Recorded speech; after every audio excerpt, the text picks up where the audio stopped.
Everyone, welcome to my channel. मेरे channel पे आप लोग का बहुत बहुत बहुत स्वागत है। प्लीज़ आप लोग मेरे चैनल को सब्सक्राइब कीजिए, मेरी वीडियोस को लाइक कीजिए।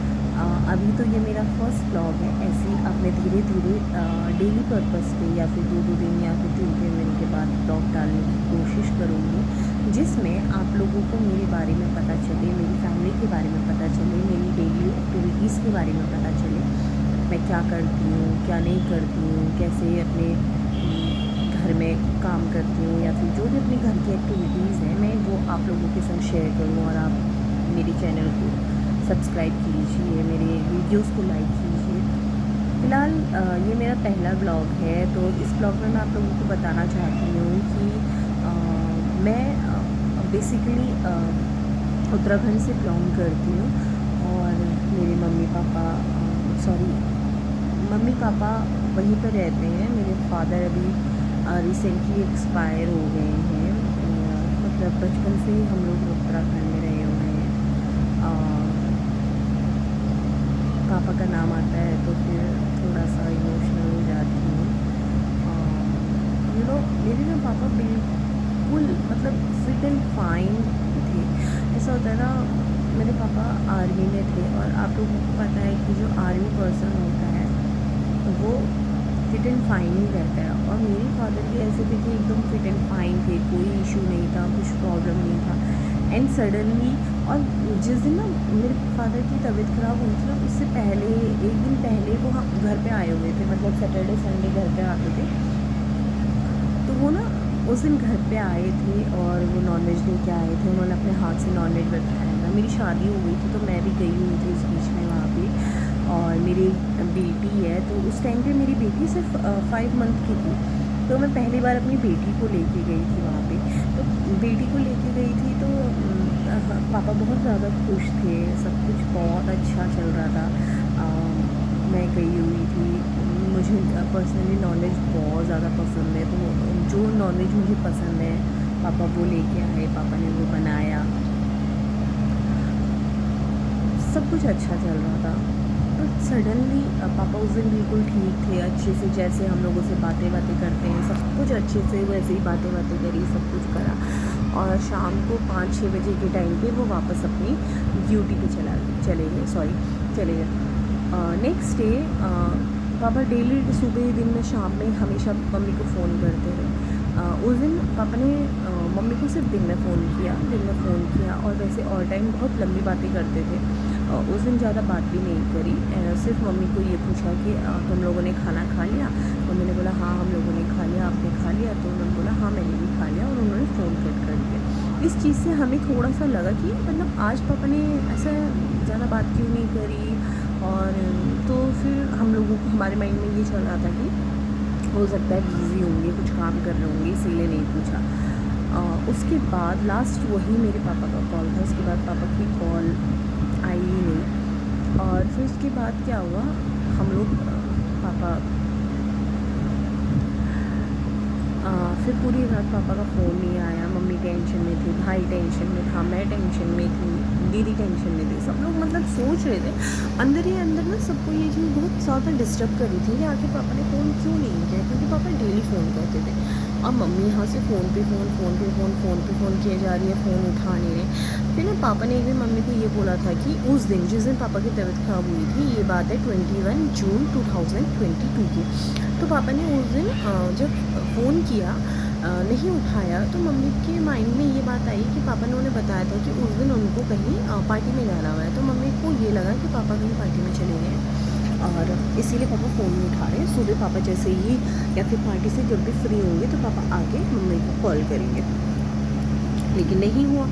सुबह भाई भी जल्दी उठ गया, मैं भी जल्दी उठ गई और मम्मी भी जल्दी उठ गई। मम्मी तो उठेगी क्योंकि मम्मी को ना पूरी रात नींद नहीं आ रही थी इस वजह से। उसके बाद मम्मी ने फिर कॉल ट्राई करा, कॉल नहीं लग रहा था। फिर मम्मी ने भाई को बोला कि पापा का फ़ोन नहीं लग रहा, पापा फ़ोन नहीं उठा रहे। तो ना उसको भी अंदर से बड़ी वो हो गई। तो पापा ने भाई ने कुछ कैंटीन के बिल थे, आर्मी वालों को कैंटीन फैसिलिटी यूज़ होती है, तो पापा की उस टाइम पे वहाँ पे ड्यूटी थी, तो पापा कुछ कैंटीन के बिल्स थे, तो मेरा भाई उसमें नंबर ढूंढ रहा था कि मेरे को अगर उनका नंबर मिल जाएगा तो मैं फ़ोन करके पूछूं कि पापा आज राउंड पे आए नहीं हैं। तो पापा अच्छी पोस्ट में थे, तो ऐसे ड्यूटी चेक करने के लिए जाते रहते थे। तो फिर नहीं वहाँ नहीं मिला नंबर, तो भाई बोलने लगा कि हमारे घर से थोड़ा दूर डिस्टेंस में ही था जहाँ से। तो भाई बोलने लगा कि मम्मी हम लोग चलते हैं और पापा को हम लोग वहीं कैंटीन चलते हैं और पापा से मिल के भी आएंगे और आते टाइम सामान भी ले आएंगे, पता तो चले गया कि पापा फ़ोन क्यों नहीं उठा रहे। उसके बाद जब वो मम्मी ने बोला ऐसा कर, तो उस समय 7 बज रहे थे, मम्मी ने बोला ऐसा कर 8 बजे तक हम रुकते हैं, अगर 8 बजे तक पापा का फ़ोन नहीं आया तो मैं फिर हम चलेंगे, क्योंकि 21 जून था उस दिन योगा डे होता है। तो फिर मम्मी ने बोला कि पापा शायद उसमें बिज़ी होंगे, तो अभी आएंगे तो फ़ोन करेंगे। तो फिर उसके बाद हम लोग, मेरी बेटी थी तो मैं अपनी बेटी को दोबारा से सुलाने लगी और वो करने लगी।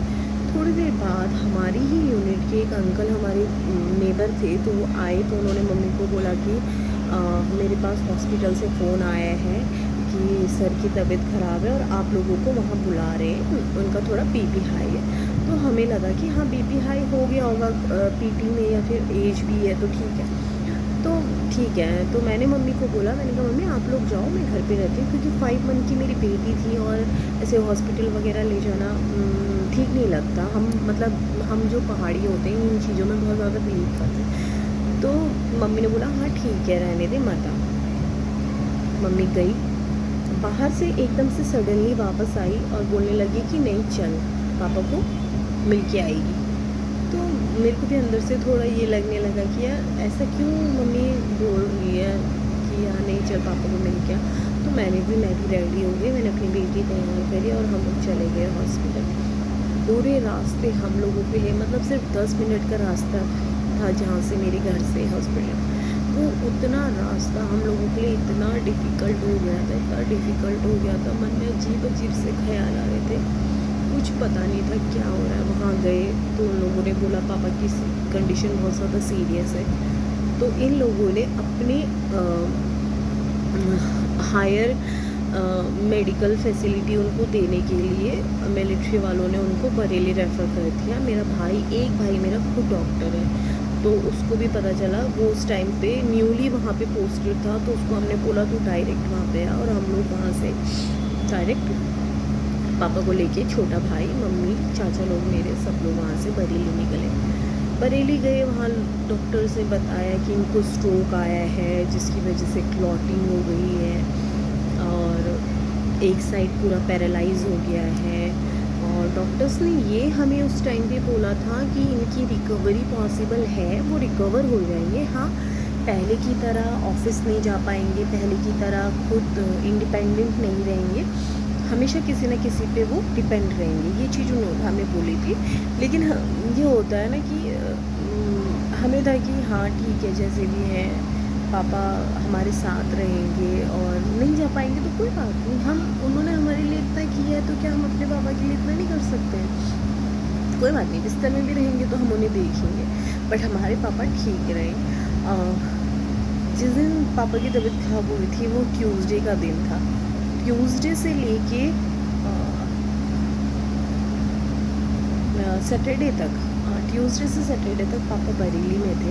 उसके बाद उन लोगों ने बोला कि एक छोटा सा ऑपरेशन होता है जिसके थ्रू वो लोग ना ये क्लॉट जो जम गया था उसको निकालेंगे, तो उसके लिए उन्होंने उनको लखनऊ रेफ़र कर दिया।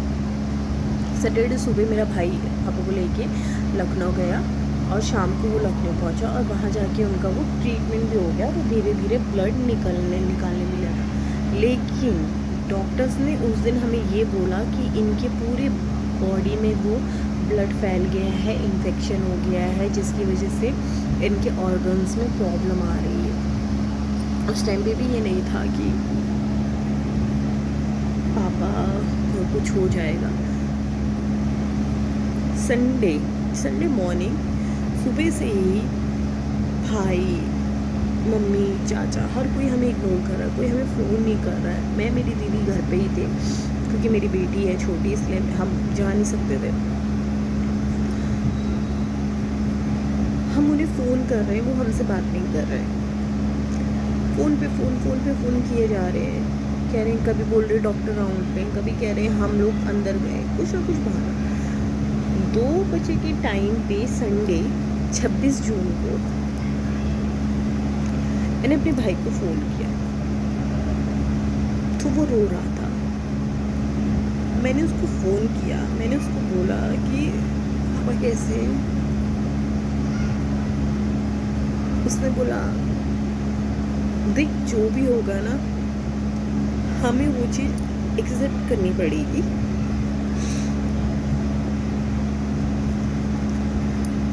तेरी छोटी बेटी है, तुझे अपनी बेटी को देखना है। ये चीज़ हमारे हाथ में नहीं है। जितना हमसे हो सकता था हमने किया। अब जो आगे होगा वो चीज़ हमें एक्सेप्ट करनी पड़ेगी। ये चीज़ उसने मुझे बोली, और जब उसने मुझे ये बात बोली ना, तो मैं बहुत तेज़ रोने लगी, बहुत तेज़ कि तू ऐसा क्यों बोल रहा है? तूने मुझसे कल बोला था पापा ठीक है। डॉक्टर ने बोला था कि पापा रिकवर हो जाएंगे, ठीक हो जाएंगे। हाँ, हम पे डिपेंड रहेंगे लेकिन ठीक हो जाएंगे। तो तू आज ऐसा क्यों बोल रहा है कि किस चीज़ के लिए हमें प्रिपेयर होने के लिए बोल रहा है?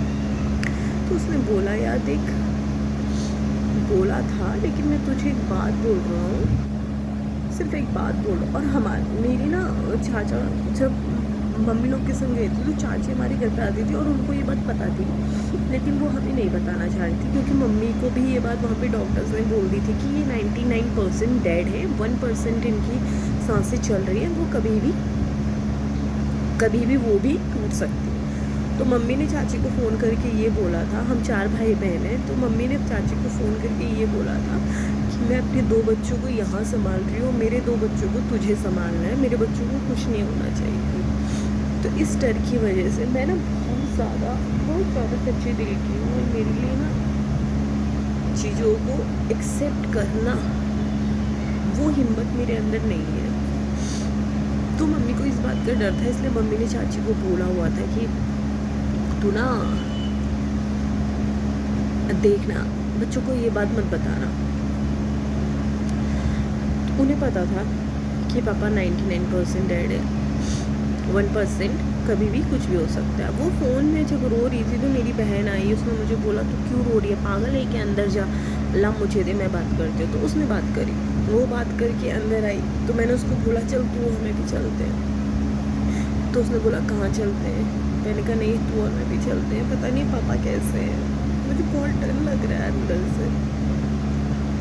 तो उसने बोला, तो चाची ने बोला तुम दोनों ना पागल हो गए हो दोनों, तुम कुछ भी बोल रहे हो, ऐसा कुछ ही नहीं है। मेरी अभी चाचा से बात हुई है, पापा बिल्कुल ठीक है, जाओ तुम दोनों खाना बनाओ और हम खाना खाते हैं। क्योंकि उन्हें पता था कभी भी कुछ भी हो सकता है, और अगर हमें एक बार पता चल गया कि पापा को कुछ हो गया तो उसके बाद खाने के बारे में तो हम सोचेंगे भी नहीं। लेकिन मैं फीड कराती थी, तो उनको ये था कि पापा को कुछ हो भी जाएगा तो ये खाना खा ले, जिसकी वजह से इसकी पेट फीड कराने में कोई प्रॉब्लम ना हो। मैं और मेरी दीदी दोनों अंदर घुस गए, हम दोनों खाना बनाने की कोशिश कर रहे थे, क्योंकि एक वो होता है ना अंदर से आप लोगों को फीलिंग आ जाती है, अगर आपके किसी अपने को कोई दुख होता है ना, तो आपको वो फीलिंग आ ही जाती है। तो ना उसका मन लग रहा है ना मेरा मन लग रहा है। उसके हाथ में एक प्याज का दाना था और मैं बर्तन धो रही। इतने में मेरी चाची को फ़ोन बजा और वो बाहर निकल गई। वो बाहर निकली तो वो सिर्फ अंदर आई, मेरे मामा भी उस टाइम पे, वो अंदर आई और उन्होंने मामा की तरफ सिर्फ देखा। उन्होंने अपने मुँह से एक शब्द नहीं कहा, एक शब्द नहीं। उन्होंने सिर्फ मामा को देखा। मैं और मेरी दी उतने में समझ गई कुछ तो हो गया है। और मैंने उनको बोला कि चाची बताओ क्या हुआ? उन्होंने बोला कुछ नहीं हुआ। मैंने बोला पापा को कुछ हो गया ना? उन्होंने बोला नहीं तेरा दिमाग खराब है क्या, ऐसा कुछ नहीं है। मैंने कहा झूठ मत बोलो। उन्होंने बोला नहीं कुछ नहीं हुआ। मैंने बोला झूठ मत बोलो, सच बोलो क्या बात है। तो उन्होंने सिर्फ ऐसे करा और कुछ नहीं करा।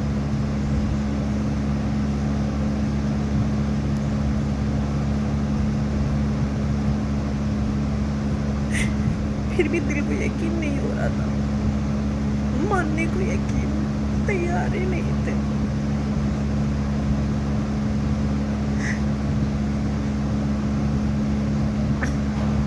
मैंने फिर भी अपने दिल को बिल्कुल यकीन नहीं था, फिर भी मैंने फ़ोन पकड़ा। मैंने अपने चाचा को फ़ोन किया।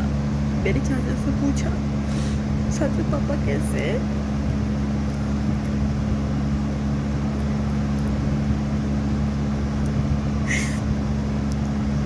उन्होंने कुछ नहीं बोला।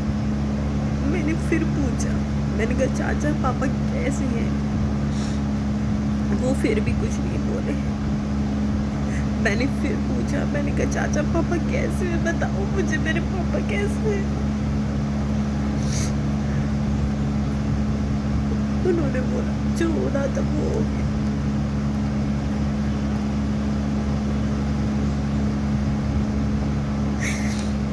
बस वहीं पर ऐसा लगा जिंदगी खत्म हो गई।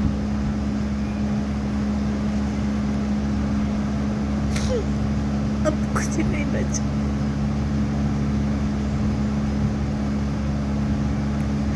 लाइफ पूरी थम गई उस टाइम पर। कुछ समझ में नहीं आया, कुछ भी नहीं। मेरे पापा जो संडे तक बिल्कुल ठीक थे, बिल्कुल ठीक। 5 दिन के अंदर हमको छोड़ के चले गए।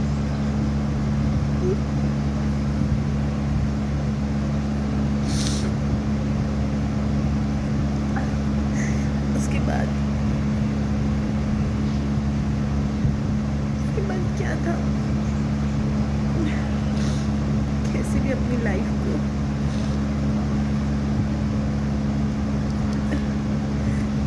मम्मी को देखना था, भाई छोटे हैं। मेरे भाई को तो ये भी नहीं पता था कि कैसे क्या चीजें होती है। फिर भी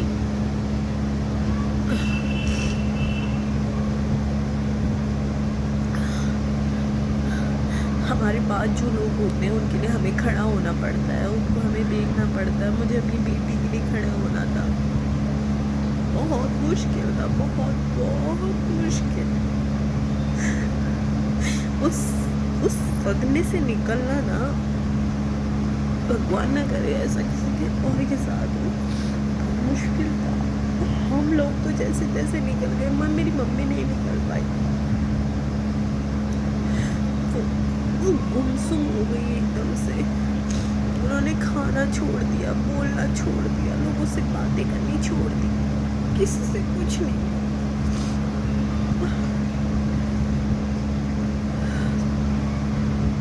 बट ये है कि धीरे धीरे हम लोगों ने उनको संभालने की कोशिश कर रही है, हम उन्हें संभाल रहे हैं। मैं भी टाइम पे मेरे इन-लॉज़ भी मुझे भेजते रहते हैं, मतलब मैं जाती रहती हूँ, मम्मी के पास रहती हूँ 3-3 4-4 महीना। छोटी बेटी है जिसकी वजह से मम्मी का मन लग जाता है। दीदी मेरी वहीं पर रहती है, पास में उसका ससुराल है, तो वो डेली आना जाना करती है।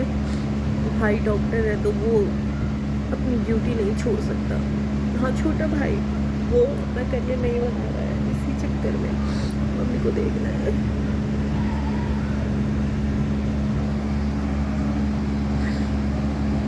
पापा के बिना ना जिंदगी बहुत ज़्यादा टफ है, बहुत ज़्यादा।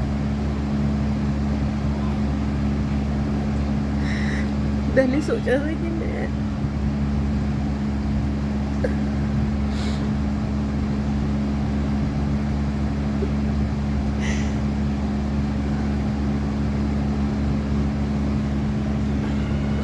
I'm really sorry। सॉरी मेरा बेचारी। मैंने सोचा था फर्स्ट ब्लॉग बनाऊंगी तो आप लोगों को अपने बारे में बताऊंगी, बट ये जो बात एकदम से पापा की निकल गई तो I am really sorry.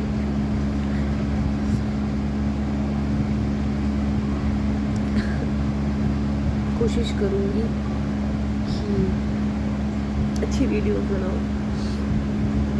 Thank you so much. Bye.